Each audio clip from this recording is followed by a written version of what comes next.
but who followed the native diets. So let's just, we've gone 1 hour. This is not a bathroom break, but it's a stretch break. Let's just stand up and have a little stretch.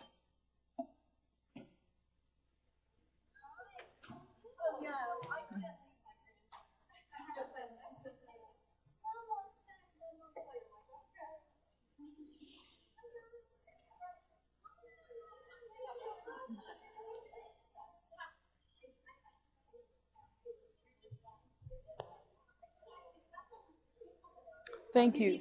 No. Maybe it's a good idea, yeah. But I haven't been bothered by it, but thank you for this. You're welcome. Oh, and Linda said it's on her. Oh, okay. So I have your $5. Okay. Yeah. I think I must have eaten a lot of eggs like I was younger because I grew straight to Yeah. I was always pretty healthy. But when I started following Western medicine again, I started following about 2 years ago, I got gout. Really? I didn't know what it was at the time. Uh-huh. My fingers would be all lined up every morning. Were you taking the cod liver oil? I was taking everything. I was doing a lot of it, and I think I had tartaric acid. Could be. I'm just wondering. Maybe not enough plant foods, yeah. Don't you hear a lot of that? I've never heard that before from one of our Because if people. you look at what gout is, it's from eating rich foods, organ foods. Well, actually, no. There's an article on our website on gout, and the studies show that it's from too much carbohydrates. So I'm very surprised. Because the article online says organ foods and a lot of the wealthy usually get gout. Yeah, because they had sugar. Yeah, and drinks. And Yeah. Well, read the article on gout on our website. Okay. Yeah, but I've never heard that before. So that's interesting. Yes. When did milk? Around about the Second World War. Yeah. Where did you live? Where did you live? Well, it may have been raw. Yeah. Yeah, let's wait. I'm going to have people sit down. All right, if you could take your seats.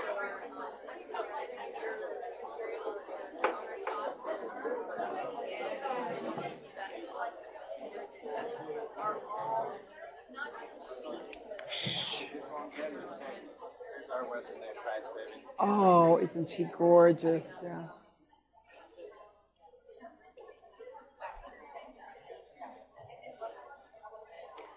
All right.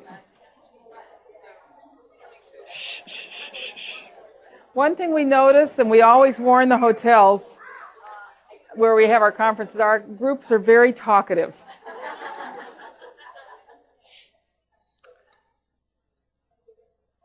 All right, so by now you're probably completely confused. All right, I said I was going to answer the question, what is a healthy diet? And as we've seen, there were many different diets. A lot of people read Dr. Price's book and kind of throw up their hands and say, well, there's no such thing as a healthy diet. Some of these diets had almost no plant foods. Some had very few animal foods. Some had a lot of cooked foods. Some had mostly a lot of raw food. Some had dairy foods and some didn't. Some had grains and some didn't. How are we going to make sense of this? Well, Dr. Price did address this at the very end of his book, chapter 22, and with some underlying characteristics. He came up with 3, and then we have added to these. So what we're going to do now is look at the underlying characteristics of healthy diets. What are the principles?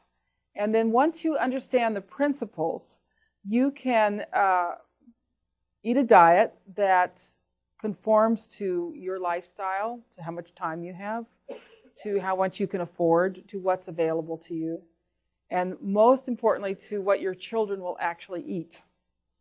Because it's very important to like these foods and for them to taste good to you.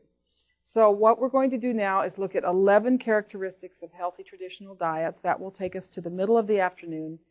And then we will get practical. We'll roll up our sleeves and talk about 11 ways you can change your diet for the better. So that's the outline of what we're going to do. So number 1, there were no refined or denatured foods in these healthy traditional diets. And the components of the diet that were refined in Dr. Price's day make a fairly short list. 1 white sugar, white flour, vegetable oils just coming into the diet, canned foods, and condensed milk. The list is quite a bit longer today. Not only do we have refined sugar, we have high fructose corn syrup, which, as we will see later on this afternoon, is actually worse than white sugar, and the artificial sweeteners. White flour, that is the basis of the Western diet, white flour. You walk through an airport and look at all the bread and buns and things that are being sold. Pasteurized milk and skim and low-fat milk are not whole foods. They are foods in which valuable components have been removed or destroyed. Hydrogenated fats and refined vegetable oils are not, have not been in the human diet until very recently, and we will learn about these and why they are so dangerous. And finally, I'm concerned about the protein powders. This is a refined food, and it carries a very special danger that we will learn about. And finally, all the additives in the food, and these additives are additive in their effects. If, as a culture, we decided that we needed maybe 2 or 3 additives to use for preserving foods or whatever, and our diet was otherwise healthy, it'd probably be okay. But in animal studies, they find that if they give several additives at the, what's considered the safe dose, they are additive in their effects, and you end up with dead animals.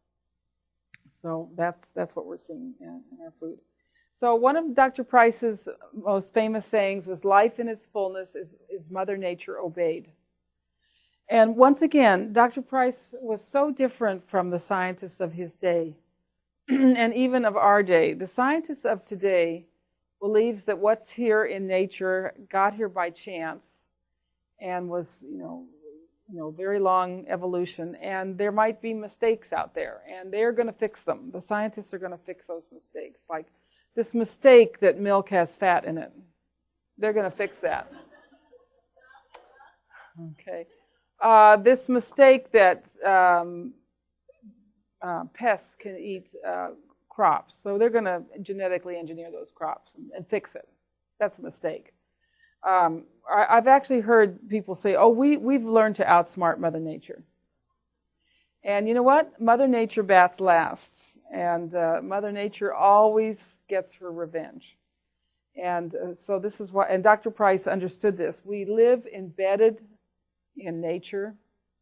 There's a wisdom in nature that we don't fully understand. But in order to live a full life, we have to honor and respect that wisdom. And factory foods are not Mother Nature's foods, and if you're eating these foods, you are not going to live your life to full extent. You may not have the best of health. You may have health problems in your children. You may not be able to accomplish what you said you were going to accomplish before you came into embodiment. And these are all factory foods that we just need to avoid for various reasons. Okay, number 2, the second underlying characteristic was that every diet contained animal products. This was Dr. Price's greatest disappointment. He had hoped to find a culture where they were only eating plant foods, and he had to admit after traveling all over the world that he didn't find a culture like that, and that in fact these people went to considerable danger and risk to obtain animal foods. In his opinion, the most important animal foods were fish and shellfish, because the people who had fish and shellfish in their diets had the best bone structure and the thickest skulls. He not only looked at living people, he always asked to see the skulls of the dead, and he took calipers with him and measured the thickness of the skull. And the people with fish and shellfish in their diet had the thickest skulls, and it's a good thing. It's good to have a thick skull. And they were not just eating the, skinless fillets. They ate the organs, the oil, the bones, the head, and shellfish. And so not just, fillet of sole or salmon steak or whatever. Many cultures consumed birds, and they were not eating the skinless chicken breast. They valued the organs, especially the liver of the bird, the fat, and the skin. And the bones. Often the bones were crushed and added to other foods. Many cultures consumed red meat, domesticated animals, beef, goat, sheep, and then game, always with the organ meats and the fat preferred. not the lean meat. Many cultures had milk and milk products. All throughout Europe, Mongolia, Northern Africa, these diets contain a lot of milk products. Eggs in many cultures, and some cultures consumed reptiles or insects, which is not one of our choices. These we find repulsive, but we have many other choices of animal foods. There are certain nutrients that we need that are found only in animal products, starting with vitamins A and D found in the fats and organ meats. And we'll talk about these in more detail in a moment. Cholesterol is a nutrient for the fetus and for growing children. This has to be supplied in the diet for the optimal development of the brain, which is very high in cholesterol, and the second brain. What's the second brain? The gut, the digestive tract. And the cells lining the digestive tract are particularly rich in cholesterol, and they can take cholesterol right from the food we've eaten and incorporate it into those cells. So we really do need cholesterol in the diets of our pregnant women and growing children. And one of the crimes of modern culture is that we're teaching these women to avoid cholesterol and putting children on low-fat diets. B12, very important, found only in animal foods, and certain types of fats.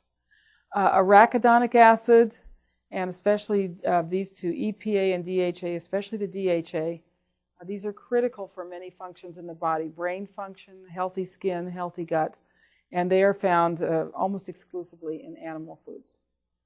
Now, there are many nutrients that we find in both plant foods and animal foods, but they're much more readily absorbed from the plant foods, and we start with calcium.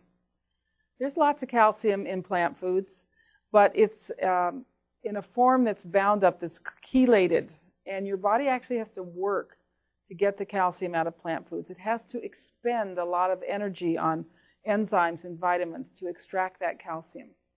In traditional cultures, there really were only two sources of calcium: either dairy foods, raw dairy foods, or bones. And think of the Asian people who don't consume dairy foods. It is traditional to have a bone broth with every meal. The Native Americans, surprisingly enough, they didn't have milk products. They used bone broth, and they did not drink water. They thought raw water was unhealthy. When they were thirsty, they drank bone broth.